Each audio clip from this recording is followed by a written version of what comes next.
It is easy to say that patient experiences should be consistent at a healthcare provider. But when you have multiple facilities across many different communities, each with their own set of leaders, well, it's just that much harder to get coordinated. That's why I was so fascinated by a presentation by AdventHealth. They use something called a bow tie model to get all their patient and consumer experience leaders aligned and working together. I just had to find out more, so we reached out, and one of the presenters from AdventHealth has graciously agreed to come on the program. Joining me today is Sasha Perez-Loor, the Director of Sustainment and Improvement in Consumer Experience at AdventHealth. I think you are really going to enjoy what she has to say. Let's get to it. Sway Health. Sasha, welcome to the program. Thank you. I appreciate the opportunity to be here. I am excited to talk to you about some of the great things you're doing at AdventHealth. But before we get there, for the benefit of our audience, can you give us a little bit about you, your role, your background, and a little bit about AdventHealth itself? Sure. My name is Sasha Perez-Loor, and I currently serve as the Consumer Experience Director at corporate under Sustainment and Improvement. And in my role, I'm responsible for shaping and implementing strategic initiatives that enhance consumer experience across our 9 states. So as you may know, AdventHealth is a very large and complex organization encompassing various care settings, including inpatient, outpatient, medical practice, ambulatory surgery, emergency services, and so on. I have over a decade of experience in strategy and consumer relations and more than 9 years in healthcare leadership that gives me the privilege of working with leaders in process improvement, engaging them in key stakeholder conversations, and coaching them in this work. So I'm excited to spend some time with you all today. Yeah, and I got a little bit of a preview of some of the work you've done, you and your colleagues have done at AdventHealth when you presented at the SHISHMED conference earlier this year. And what struck me about that presentation was just how complex your organization is. As you just mentioned, 9 states, Yeah. lots and lots of different organizations, all with their own hierarchy and culture and approach. And you and your team at corporate are responsible for driving sustainable patient experience strategies across that kind of a network. What can you give us maybe a peek behind the curtain? What's so complex, and Yeah. what makes patient experience so hard in a large organization like AdventHealth?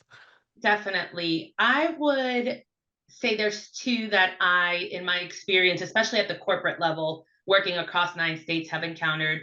One is really that balancing act between standardization and standardization and local adaptability.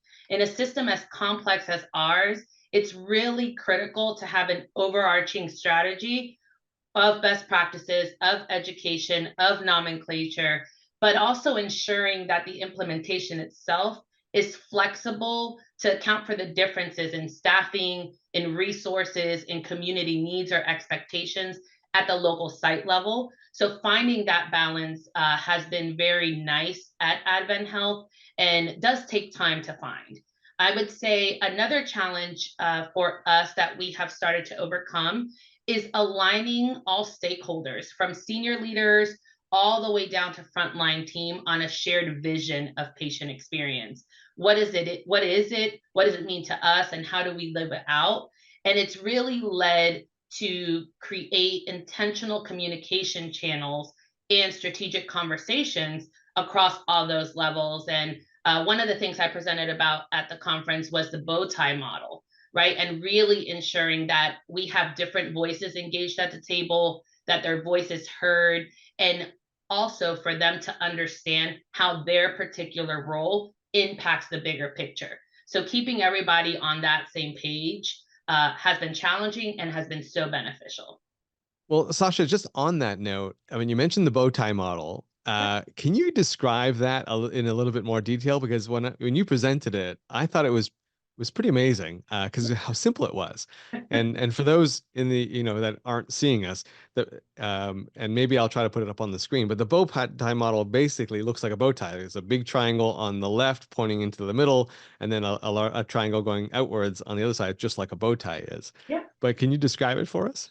Sure. The bow tie model has really been a key, like I said, for us to get both the voice of corporate and our markets at the table.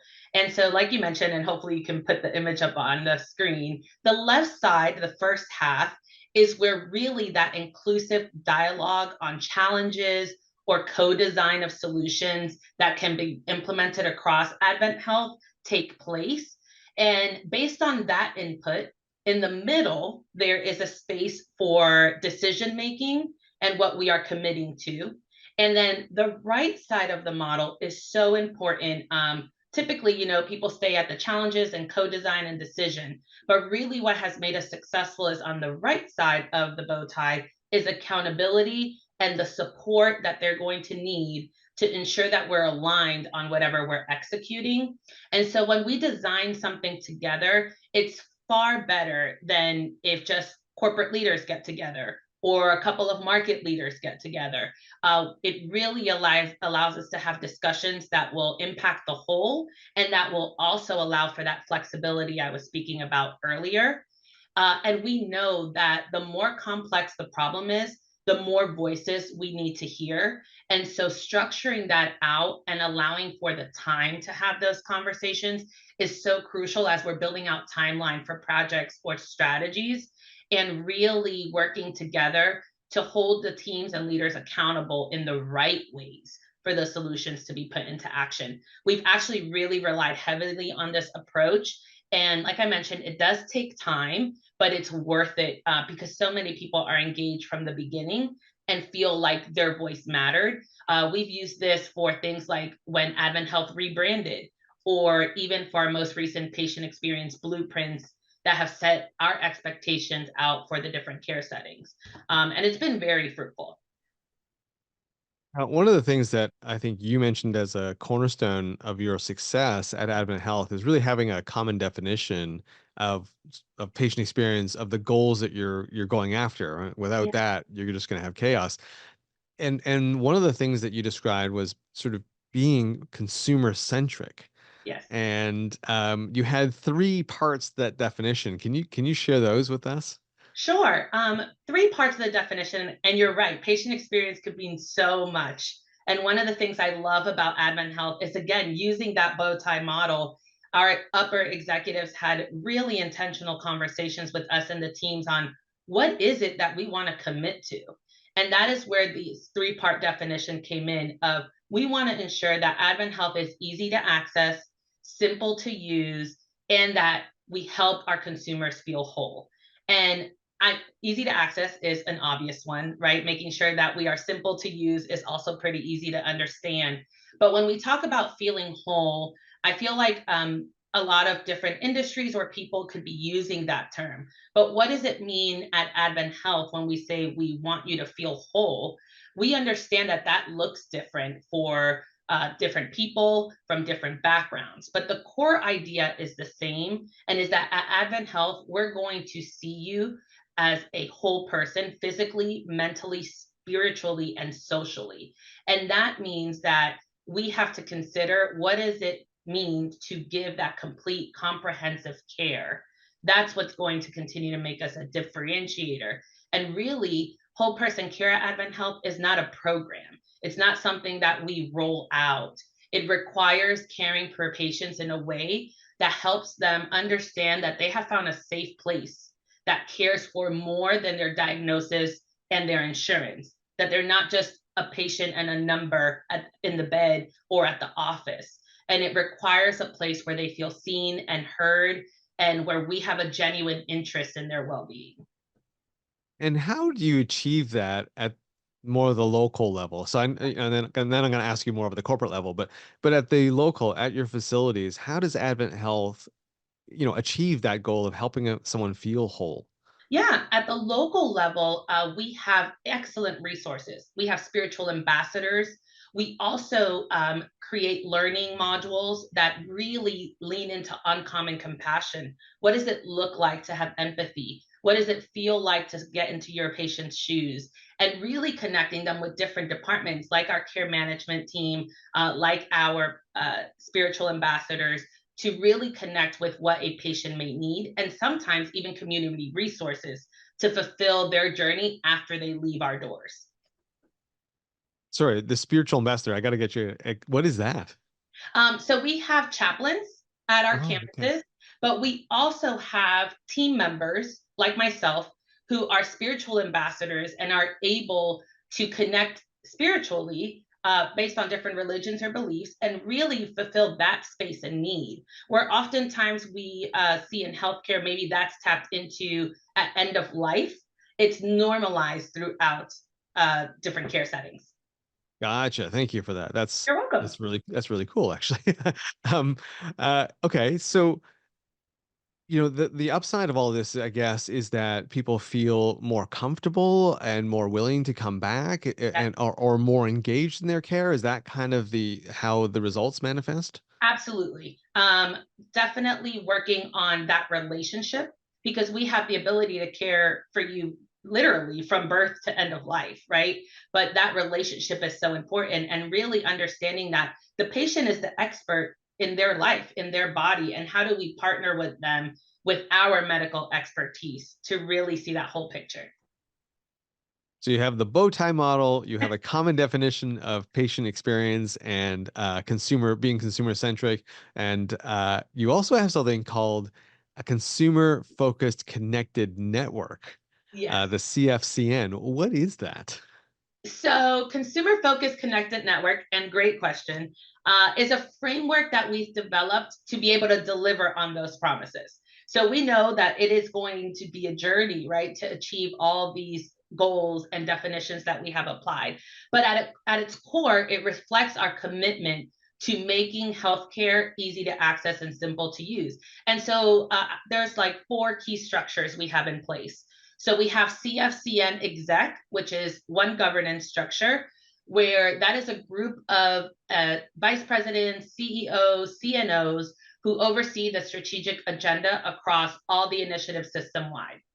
Then under that, we have consumer leadership. Now we are starting the alignment across the market, both at the system and regional level.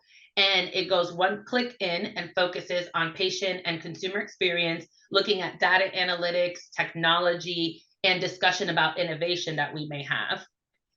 Then we have the Patient Experience Leadership Council, and that is a council of champions who are focused on best practices and strategies for patient experience to ensure that those things discussed in the other governance pieces are consistent and create a culture of collaboration across roles like nursing, physician leaders, DEI representatives, HR, and really ensuring that we are working together across our different departments. And last but not least, our consumer council, which really implements regional work plans and gets direct feedback from our patient and family experience councils, where we have actual patients and family members come and share their feedback and understand our work plans. And we currently have 25 of those across AdventHealth.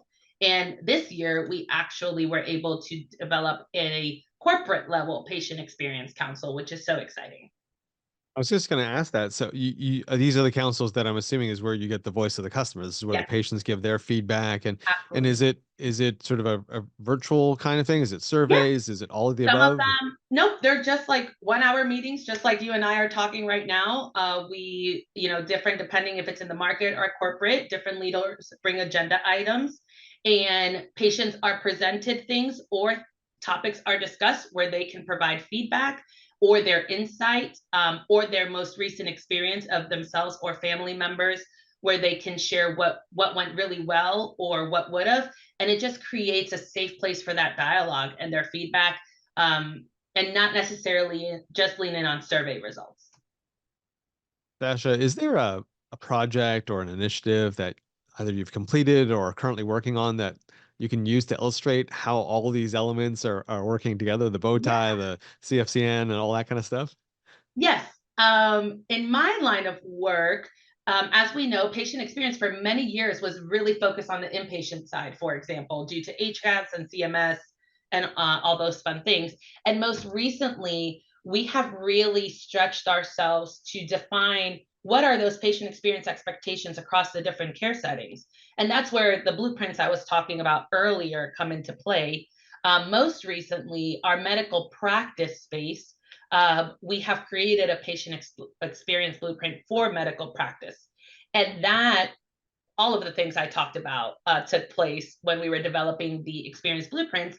And the exciting part is that now we are co-designing the collateral. What does education look like for leaders? What does the frontline team need differently for their education? And just bringing all those different voices together has made the project so successful. And the engagement has been very energizing that they're already starting to see improvement without anything formally rolled out yet. So that's going to be exciting for 2025 as we phase the rollout of that. I'm just going to paraphrase a little bit just because I'm not in this world, but it does sound like just by getting the groups together and talking about it seems to spur more action, right? You're talking about all these different levels, your senior leadership level, the local level, the corporate level, patients, and you have mechanisms where all those levels can speak together and speak a common language. To me, that seems to be very important, and the result is maybe faster action. It sounds like, and more Yeah, activity. I think it definitely it brings joy to work, right? I think when we're such a big network, there are best practices happening within our network. And so when you bring leaders to share with one another, it really shows I have the support of upper leadership. I have someone just like me that may be in Texas, right, on the same call, talking about the same challenges and overcoming them. Let me learn from them, right? Or maybe I have an idea that I have shared. And it really just creates this energy around engagement. And leaders do get excited. They might leave a meeting and start self reflecting, right? Or seeing what can I improve a little bit with my team, or even in the space of piloting. Because as we use the bow tie model, many times we are able to say, okay, we want to pilot this at these three locations or these three markets. What do you learn from that? How do we grow from that? And it just creates such an organic space for patient experience initiatives. Sasha, what advice do you have for organizations that may be listening or watching this that maybe don't have as formalized a process or mechanisms as you do? Yeah. What would you recommend to someone like that? I would say acknowledging that driving patient experience takes a village. It is beyond meeting metrics, it is beyond hitting a number. You need a support system. So, whatever that looks like, even if you have to start small, what does it look like for that village to create education for your teams? What does it look like to coach leaders that maybe aren't comfortable to understand and refine their knowledge, right? And most importantly, what does it look like to hold each other accountable? Because you can get stuck per se in the education piece and not work on the sustainment part because it does get a little uncomfortable. But if you really create your team and create a village that's beyond your actual like org chart team, it's doable. And really leaning in to learn from others that are doing well in the industry. Don't be afraid to network and ask questions. We're all here for the same reason and have an honor and privilege to help people in our community who are trusting us with their healthcare journey. So at the end of the day, we are all here to serve them. And so how do we learn from one another? You mentioned one project that you're working on in 2025. Are there any others that you're excited for in the coming year?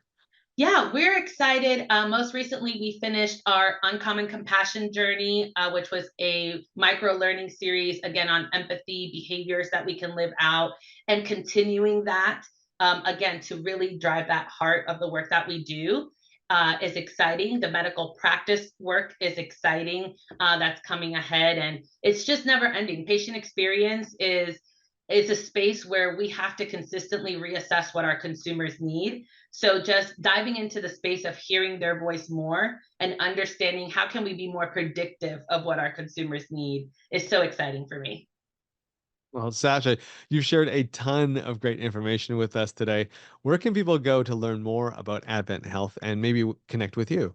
Yeah. Well, our website is simple. It's adventhealth.com. And I am on LinkedIn. So if you want to find me on LinkedIn, it's under Sasha Perez-Loor. Not many people have my last name, so I'm easy to find.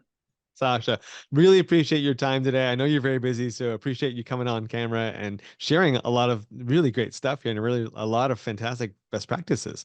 Well, thank you for having me. It's been a pleasure. Hey, I'm grateful to Sasha for carving out time in her busy schedule to share AdventHealth's consumer experience strategies with us. I think their bow tie model and how they incorporate patient voice along with the local voice of the facility that serves that community is just fantastic. They are proof that even large organizations can move quickly and in lockstep when it comes to improving patient experiences, but only when leaders at all levels are committed. And hey, if you enjoyed this video, please mash that like button and click subscribe. Also, head over to Sway Health, that's Sway with 2 A's, .health, where you will find more great content like this. I'm Colin Hung. Thanks for being here, and I'll catch you on the next episode.